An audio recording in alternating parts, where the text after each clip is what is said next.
London, Ontario this morning, and this is my third artist of the day at Springbank Park, and her name is Janice Howell. Thanks so much for joining us this morning, Janice. Thanks for having me. What are you working on today? Well, I'm trying to do a little bit of a landscape. I'm trying to get lots of colors in it, and I've actually cheated a bit and put a little building in there that is way over there you can't see, but I wanted a focal point, so I cheated a little bit. We always say that, but it's not cheating, it's using our artistic choice. Exactly. It's to do with the composition. I wanted something right there that was a little different from trees. So tell us a little about your origin story and how you came to be a creative. Okay, well, like you, I always was good in art as a child. You know, I was always asked to do the mural in my elementary school, and I was always drawing. But I went into more of a science background when I got older, and I was in neurosciences for years. But I still did painting and drawing on the side, but nothing to do with. I didn't spend a lot of time on it because I didn't have a lot of time. But one day before I was retiring, I got a phone call at work, and this woman said, "Oh, your name just came up for this gallery painting group." And I said, "My name came up?" And she said, "Yeah, you can join us now if you'd like. You've been on the list." And I said, "Oh," and I found out a friend of mine had put me on the list. I didn't even know about it. So I didn't even know what this group was, and I've never been part of a painting outside group. I never painted outside, so I joined it, and best thing I ever did. It's like a whole social community, lots of feedback from people. You learn from other people. We do a critique, so you get people's input on what they think about your painting. It helps you. You're always improving. And what a great group of people. I couldn't have been more happy to join this group. And I didn't even know about it. So actually that's a great segue into talking about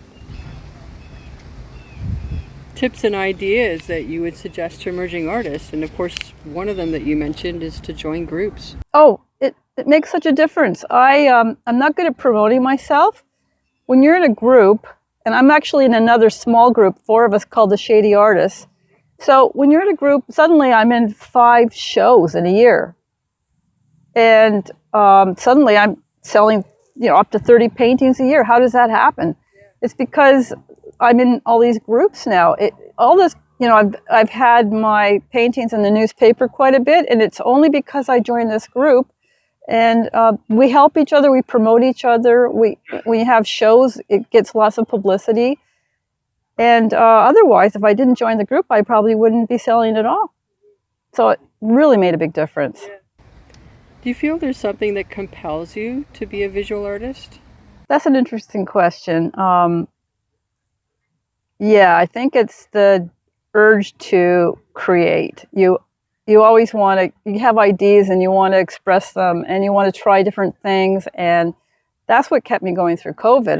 Even though I didn't have any shows or we weren't meeting very much, I would just want to try something different or see if I could change my style a bit or paint this kind of way. And it's just being creative. I think it's a nice urge to satisfy. Yeah. Now this year I've started talking to artists about trends, simply because it's something that I see come up often in discussions on social media and even on one-on-one discussions. Do you feel that artists should be following trends? Is that something that we need to be mindful of, or? That's an interesting question too, because I'm not much of a trend follower. I've always kind of just done my own thing, and often it's not what everybody else is doing.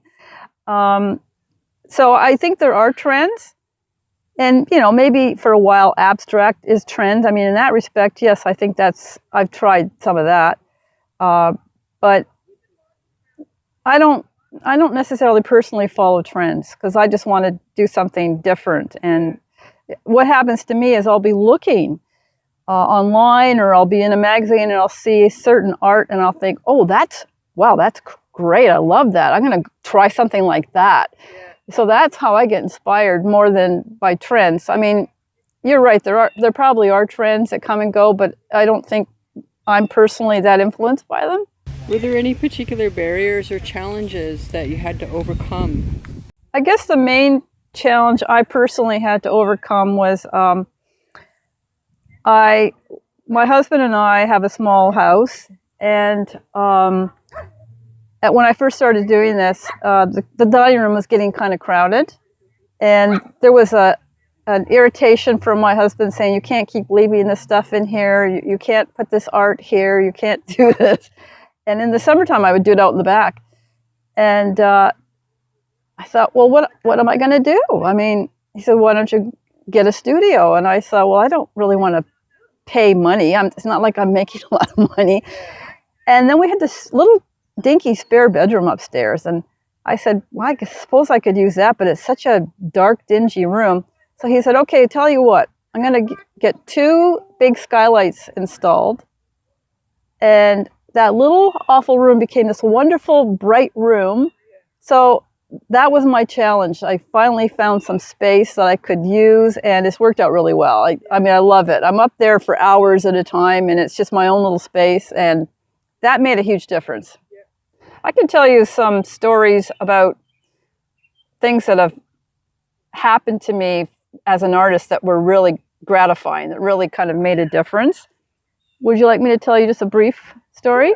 Yeah, actually one of our questions today is to talk about your proudest moment or your achievements that you're most proud of.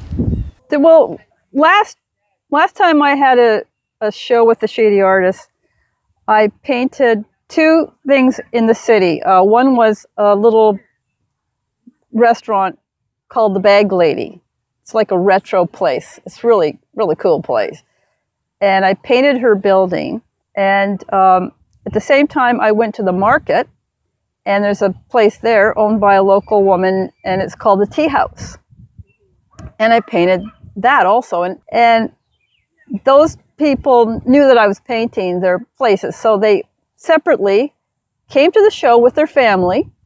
One of them came to the opening with her elderly parents. And she bought the painting, and she introduced me to her family. And they really liked it, and she wanted to use it for one of her menus. And it was just so gratifying to see a local person really appreciate my work and to use it and to bring her family into the show.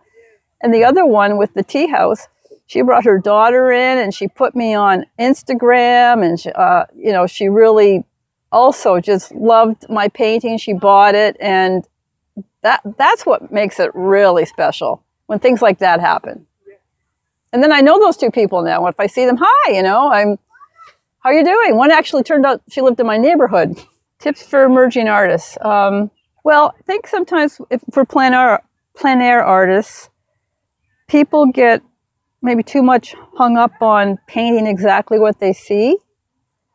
And I think my tip would be paint what you want, paint what you feel. If you don't want to paint those trees, just make it simple.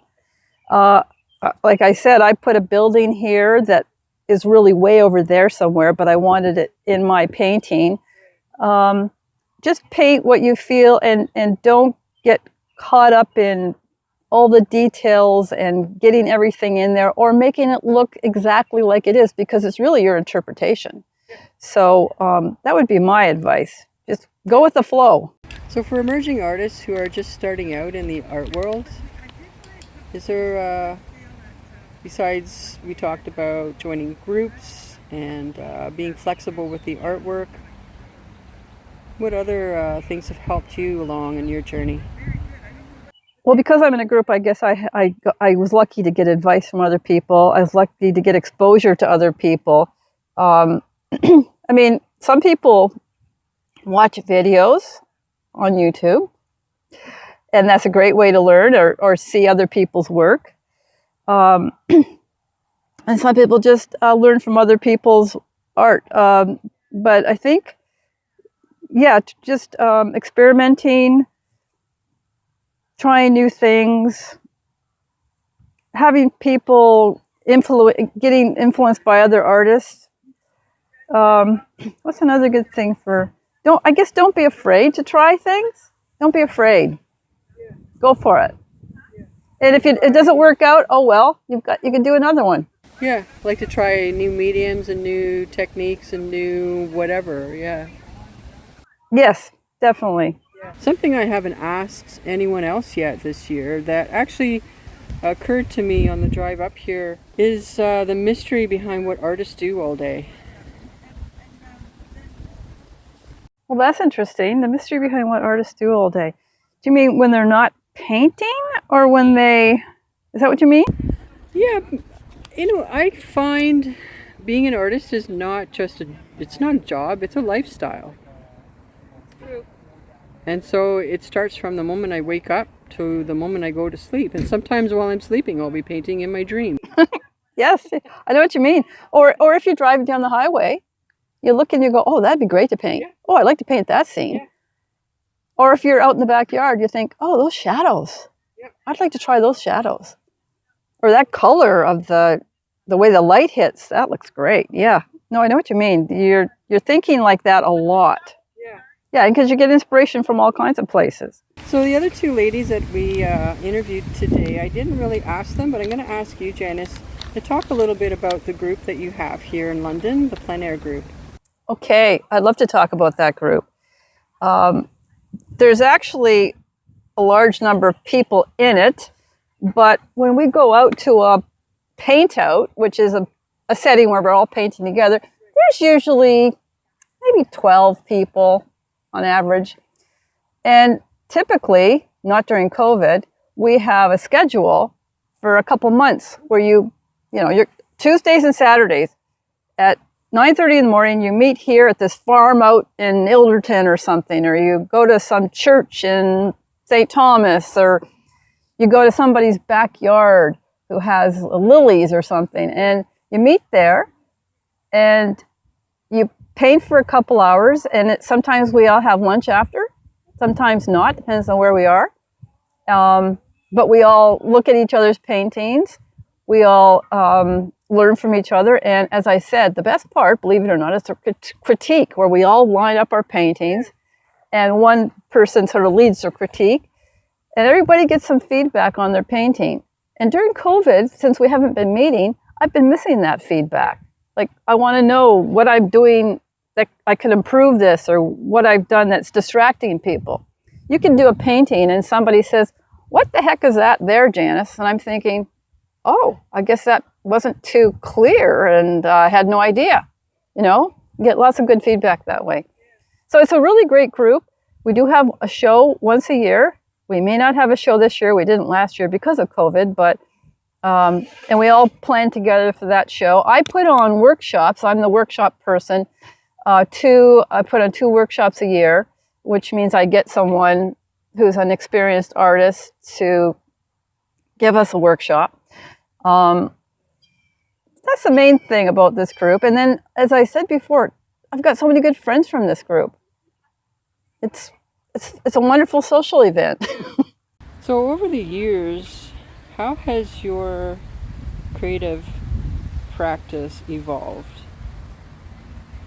Well, at one point, I got into, and I'm not sure why this is, I think I prefer high contrast and over-the-top colors. Those are 2 features of my art. And, not everybody likes it, but quite a few people do. And so I started painting on black many years ago. And I don't always paint on black. This one is on black. And it helps me with the contrast. But if I don't do that, sometimes I just seem to tend to outline. So I'll do paintings where everything is outlined. So I've kind of changed a bit with that, but I've tried it in different ways. And then I find out there's this artist who's since passed away from St. Thomas. His name is Clark McDougall. And people would say, oh, your art's like Clark McDougall. And I wasn't sure who he was. And then I started looking and got some books on Clark McDougall, and I just loved his art. And I think it's because I really like the high contrast. Yeah. So that's kind of what how I've changed, some of the patterns and styles that have emerged that I've used as I've been painting more and more. So 10 years from now, where do you see yourself? I hope I'm still painting like I am now. I think I'm tending towards, and since COVID, bigger paintings. I've done a lot more bigger paintings since COVID. Maybe just because it's fun to do big ones. I know they're not as easy to sell if that's one of your motives, but definitely they're fun to do. And abstract, I think I'd like to do a little bit more abstract, but not severe abstract, like semi-abstract maybe. I think I'd like to do more of that. Like the one I just did with the tulips was like that. I'm hoping to be painting just as much, if not more, in 10 years from now. So Janice, I just want to say thank you so much for coming out here today with me and talking about your art and artists and your experiences in the art world. It's absolutely been a wonderful treat to be here. Well, Cheryl, I want to thank you for including me in your YouTube's sessions. And I hope what you're doing is inspiring other artists. I think it will. So thank you for having me. Thank you.